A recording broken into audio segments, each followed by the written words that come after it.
Hello engineers, आज हमारा day 7 है। तो आज हमको 2 सब्जेक्ट हमारे कवर करने हैं। पहला है ट्रांसपोर्ट, दूसरा है सोम। तो ट्रांसपोर्ट में ज्योमेट्रिक डिज़ाइन हम लोग को कवर करना है और सोम में stress, strain and elastic constant ये हमको कवर करना है। तो सबसे पहले हम लोग को इनकी थ्योरी पढ़नी है और उसके बाद फिर YCT की बुक लेनी है और उसके क्वेश्चन करने हैं हमको 2.5 घंटे करीब, 2 से 2.5 घंटे। तो ट्रांसपोर्ट में सबसे पहले हम लोग को थ्योरी पढ़ लेनी है और सोम में भी सबसे पहले थ्योरी पढ़ लेनी है। क्वेश्चन कम करेंगे तो भी चलेगा, लेकिन ये थ्योरी हमको कवर करना बहुत ज़्यादा ज़रूरी है, क्योंकि ये थ्योरी ही हम लोग का बेस अभी बनेगा। बाद में हम लोग क्वेश्चन ही करेंगे। थ्योरी हम लोग कम पढ़ेंगे, केवल शॉर्ट नोट्स टाइप से देख लेंगे।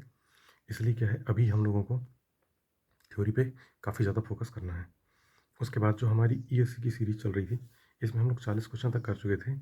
अब हम लोग को 50 क्वेश्चन तक इसको करना है। तो 40 से 50 क्वेश्चन करना है, जिसमें ध्यान रहे हम लोग को न्यूमेरिकल क्वेश्चन नहीं करने हैं, हम लोग को वन लाइनर क्वेश्चन करने हैं। वन लाइनर क्वेश्चन अगर 5 होंगे तो कर लेंगे हम, 6, 7, 8 जितने हैं वो कर लेंगे। न्यूमेरिकल क्वेश्चन बिल्कुल भी अभी नहीं करना है, क्योंकि अभी न्यूमेरिकल क्वेश्चन करने का कोई फ़ायदा नहीं है। अभी हम लोगों ने जस्ट स्टार्ट किया है, तो अभी हमारे बेसिक कॉन्सेप्ट जो हैं वो क्लियर होने ज़रूरी है। उस जब ये हमारे अभी सारे सब्जेक्ट हो जाएंगे, फिर हम लोग टेस्ट वे भी दे देंगे एक दिन। उसके बाद हम लोग जो हमारी SSC JEE प्रीवियस ईयर है वो भी चालू कर देंगे।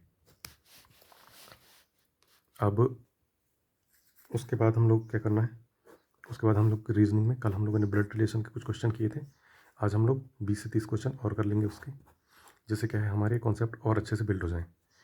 तो ये क्वेश्चन करने ज़्यादा ज़रूरी है। रीजनिंग अभी से ही हमको पढ़ना पड़ेगा और GS भी, तभी हमारे आगे चल के नंबर आएंगे, नहीं तो बहुत दिक्कत हो जाती है। लास्ट टाइम में GS भी कुछ याद नहीं होता और क्वेश्चन भी उसके नहीं बनते हैं। तो अभी से करने में ही फ़ायदा है, बाकी बाद में करने का कोई मतलब नहीं निकलता है। तो इसमें ब्लड रिलेशन में हम लोग को कर लेने हैं 20 से 30 क्वेश्चन। उसके बाद आते हैं GS में। GS में अभी तक मुझे केवल यही नोट्स सबसे ठीक लगे, सौरभ कुमार पांडे सर के, और एक लूसेंट है, ये भी ठीक है। तो लूसेंट और सौरभ कुमार पांडे सर के नोट्स में दोनों में से जो भी अपन प्रेफर करना चाहें कर सकते हैं। अभी तो मैं रिकमेंड करूँगा कि ये प्रेफर कर लो, लूसेंट हम लोग बाद में भी देख सकते हैं। तो ये नोट्स आसानी से मिल जाएंगे। और हिस्ट्री, पॉलिटी, ज्योग्राफी ये तो वैसे भी पुरानी चीज़ें हैं, इसमें कोई चेंज तो होना नहीं है। तो ये पुरानी ये नोट्स में भी काम आ जाएंगे। लूसेंट में क्या है, कुछ चीज़ें नहीं हैं, स्टैटिक में बहुत सारी चीज़ें ऐड हो जाती हैं, तो वो चीज़ें हमको नहीं पढ़नी पड़ती है। और जैसे पंचवर्षीय योजना हो गई, बहुत सारी चीज़ हो गई, वो सारी चीज़ें नए हो जाती हैं ऐड, तो हम लोग को नए से पढ़ने की ज़रूरत है। लेकिन जो पुरानी एकदम जो हिस्ट्री, पॉलिटी, ज्योग्राफी इस टाइप की चीज़ें हैं जो एकदम चेंज कभी नहीं हो सकती हैं, तो वो चीज़ हम लोग को बिल्कुल कवर कर लेने हैं। तो ये इनके नोट्स से अच्छे से कवर हो जाएंगे। प्लस अगर लूसेंट है हमारे पास और नोट्स नहीं है, तो हम लूसेंट से भी कर सकते हैं, ऐसी कोई दिक्कत नहीं है। दोनों में से कोई भी चीज़, दोनों चीज़ बहुत अच्छी है। करंट अफेयर के लिए उत्कर्ष की क्लास चलती है, वो हम लोग देख लेंगे। और इसके अलावा अगर अदर किसी के पास सोर्स है कोई, जैसे IAS की कोचिंग वाले बहुत सारे सोर्स हैं यूट्यूब में, तो वो भी वीडियो बनाते हैं, वो भी देख सकते हैं। देखने के 2 तरीके हैं, करंट अफेयर देखने के 2 तरीके हैं। पहला तरीका ये है कि हम डेली के देख लें। डेली के करंट अफेयर चलते हैं 2, 4, 5, ये सारे दिन लगातार चलते हैं। तो 1-1 घंटे, 1.5-1.5 घंटे की चलती है ये। इसको देख के अगर हम नोट्स बनाएंगे तो हमारे करंट अफेयर के बहुत सारे नोट्स बन जाएंगे।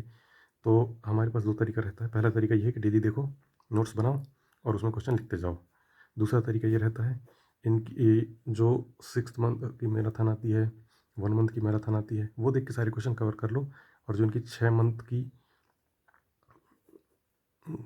एक मतलब बुक आ जाती है ये करंट अफेयर वाली, वो बुक ले लो। और अपन हर मंथ का तो रिवाइज कर ही रहे हैं, तो वो उस बुक में से अपन और रिवाइज अच्छे से कर सकते हैं। तो ये तरीका रहता है, जो तरीका सही लगे वो तरीका फॉलो कर सकते हैं। मुझे तो ये 1 मंथ वाला तरीका सबसे सही लगता है, क्योंकि डेली डेली करना थोड़ा ज़्यादा हो जाता है। क्योंकि डेली हम लोग अगर करंट अफेयर के ही नोट्स बनाएंगे, 1.5 घंटे की क्लास चलती है, उसके साथ में नोट्स बनाना तो बहुत ही मुश्किल हो जाता है, क्योंकि बहुत जल्दी जल्दी लिखना पड़ता है। और अगर थोड़ा हम रुक के भी बनाते हैं तो 1.5 घंटे के नोट्स बनाने में हमको कम से कम 40 से 45 मिनट अलग लग जाते हैं। तो वो 40-45 मिनट हमारे फालतू लग जाएंगे। और इसमें क्या है, 1 मंथ की हम मैराथन देख लिए और 6 मंथ वाली मैगजीन ले लिए, उस मैगजीन को रिवाइज़ कर लिए, तो मैगजीन भी कवर हो गई हमारी पूरी, और हमारा 1 मंथ का भी कवर हो जाएगा फटाक से। तो ये तरीका भी बेस्ट है। या फिर हफ्ते के भी आते हैं, वीकली, तो वीकली भी देख सकते हैं, वीकली भी सबसे बेस्ट है। पर डेली थोड़ा मेरे को ज़्यादा लगता है, बाकी अपने हिसाब से और शेड्यूल कर लेना। बाकी हम लोग इसको अभी 1 मंथ फॉलो करके देखते हैं, अगर इफेक्टिव रहा तो यही चलाएंगे, नहीं तो फिर हम लोग मंथली या फिर जो 6 मंथ वाला है हाफ ईयरली, ये वाले देखने की कोशिश करेंगे। बाकी अभी तो यही चलने देते हैं। अभी हम लोग को कुछ दिन डेली पढ़ के देखना है और नोट्स बना के देखना है कि बन पा रहे हैं नहीं बन पा रहे हैं, कैसा हो रहा है। तो आज का ये हमारा टास्क था। ये हम लोग को शाम तक आराम से बिल्कुल करना है, पूरी कोशिश करने की। इसमें लगभग हमको हमारा हो ही जाएगा। बस ये क्वेश्चन छूटे तो छूटें, लेकिन हम लोग के क्या है, ये टास्क बिल्कुल कंप्लीट हो जानी चाहिए। क्योंकि ये अब जो हमारे आज लगभग पूरे सब्जेक्ट हो चुके हैं, जो फर्स्ट चैप्टर है। अब अगले से कल हमारा टेस्ट होगा, परसों दिन से हम लोग फिर सेकंड चैप्टर पढ़ने की कोशिश करेंगे। और इस टाइप से अगर हम कवर करते जाएंगे तो फिर जल्दी कवर हो जाएगा। तो जो मेन इंपॉर्टेंट टॉपिक हैं वो हमको पहले कवर कर लेना है। उसके बाद जो बचे कुछ टॉपिक हैं उसके लिए बहुत ही अलग एक टेक्निक है, जो एक हमारे दोस्त ही हैं वो यूज़ करते हैं और वो बताते भी हैं, और उनको फ़ायदा भी मिला है। और बहुत सारे लोग भी हमारे साथ के वो भी यूज़ करते हैं, मैं भी वही यूज़ करता हूँ। तो वो तरीका हम लोग इसमें यूज़ करेंगे इसके आगे रिवीजन करने के लिए। तो आज हमारा ये टास्क बिल्कुल एकदम कंप्लीट हो जाना चाहिए शाम तक। अब उसके बाद हम ले लेते हैं क्वेरीज। तो सबसे पहली क्वेरी है कि how to handle pressure, how to handle failure. Failure कैसे हैंडल करना है। फेलुअर के लिए ये मैंने लिख रखे हैं।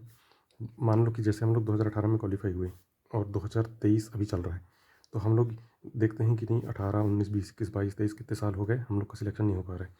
लेकिन हम ये कभी नहीं सोचते हैं कि इस जो फेज़ है इसमें हम लोगों ने तैयारी कितने टाइम की है। हम लोगों ने काफ़ी टाइम पे मक्कारी करने में निकाल दी, काफ़ी टाइम घूमने में निकाल दिया। इफ़ेक्टिवली हम डेली कभी पढ़े ही नहीं हैं। हम लोग 6 महीने पढ़ते हैं, कोई एग्ज़ाम आ गया तो वो दे दिया, उसके बाद 2-3 महीने गैप कर दिए, फिर पढ़ते हैं। तो ऐसे से नहीं होता है ना। अब ऐसे टाइम निकलते जाता है, फिर हम लोगों को एकदम सोचते हैं कि हो ही नहीं रहा है, हो ही नहीं रहा है। तो फेलुअर से डील करने का बस एक ही तरीका है, बिल्कुल कंसिस्टेंट स्टडी करते जाएँ अपन, तो बिल्कुल सक्सेस मिलेगी। अगर हम लोग यही चीज़ छोड़ देते हैं कि थोड़ा पढ़ लिया, थोड़ा छोड़ दिया, थोड़ा पढ़ लिया, थोड़ा छोड़ दिया, तो हमारे सिलेक्शन के चांस बहुत ही कम हो जाते हैं। और फिर फेलुअर से हैंडल करने का एक और तरीका ये है कि जैसे मैंने जो इंपॉर्टेंट टॉपिक्स बताए, वो टॉपिक लगभग 50 से 60 होंगे। अब 50 से 60 टॉपिक के अगर हम लोग कॉन्सेप्ट ही देखें तो वो कॉन्सेप्ट भी हमको सारे अच्छे से याद नहीं होंगे। तो जब वो कॉन्सेप्ट याद नहीं है तो उसके 30-40 क्वेश्चन हमसे कहाँ से बनेंगे। और फिर हम लोग कहते हैं कि हम लोग एकदम बन नहीं पा रहे हैं क्वेश्चन। तो फेलुअर डील करने का यही तरीका है कि सारे जैसे सब्जेक्ट हमारे 12 सब्जेक्ट हैं, 12 सब्जेक्ट में अगर हमारे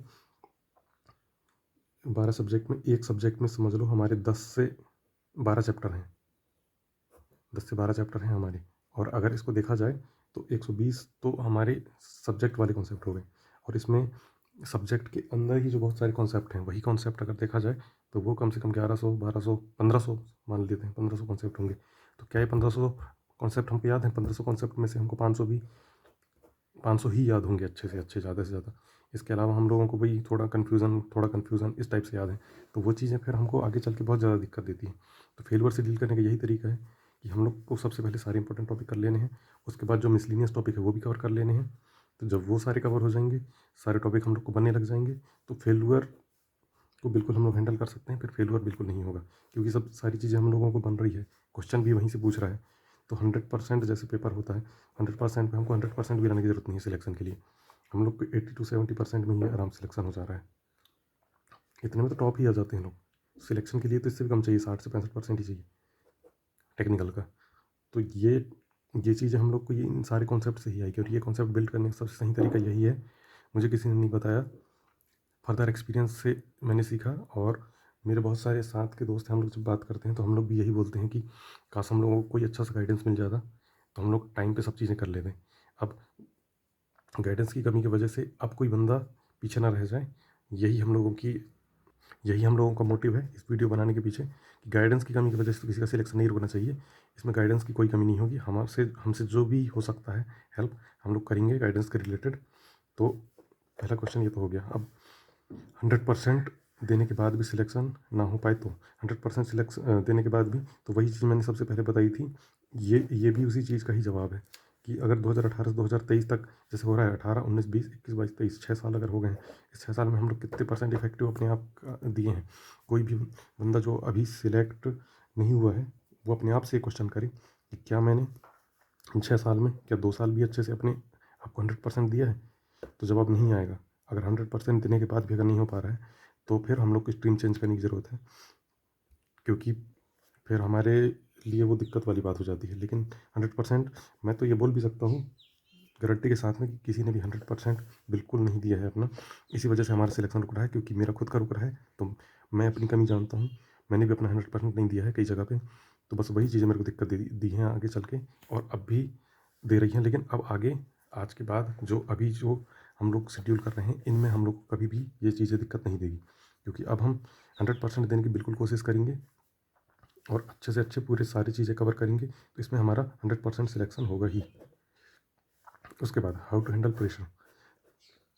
अब हाउ टू हैंडल प्रेशर में 3 चीज़ें आती हैं।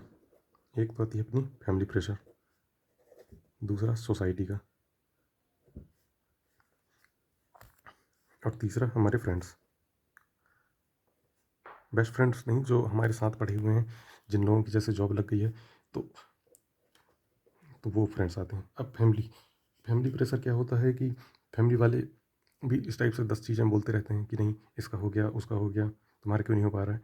तो ये सब चीज़ों को हैंडल करने का यही तरीका है कि हमको अब हमारे फैमिली वालों को समझाना पड़ेगा कि बिल्कुल हमारा सिलेक्शन होगा, और हम लोगों ने जो पहले गलतियाँ करी हैं उस वजह से सिलेक्शन नहीं हो पा रहा है, और मेहनत करते हुए हर किसी के घर वाले देख रहे हैं, तो वो सब समझते हैं कि इन लोगों ने जो गलती करी है इसकी वजह से इनका सिलेक्शन नहीं हो पा रहा है। इसलिए क्या है, हम लोग को फैमिली वालों को बिल्कुल समझाना पड़ेगा कि हम लोग का सिलेक्शन ज़रूर होगा। हम लोगों ने जो कमी करी, अब कमी नहीं होगी, बस हम लोगों पे यकीन रखिए। अगर फैमिली अपने ऊपर 100% यकीन रखती है, तो बिल्कुल वो हमारा सपोर्ट करेगी, और हम खुद पे 100% तो रख ही रहे हैं यकीन, तो हमारा डेफिनेटली सिलेक्शन होकर ही रहेगा।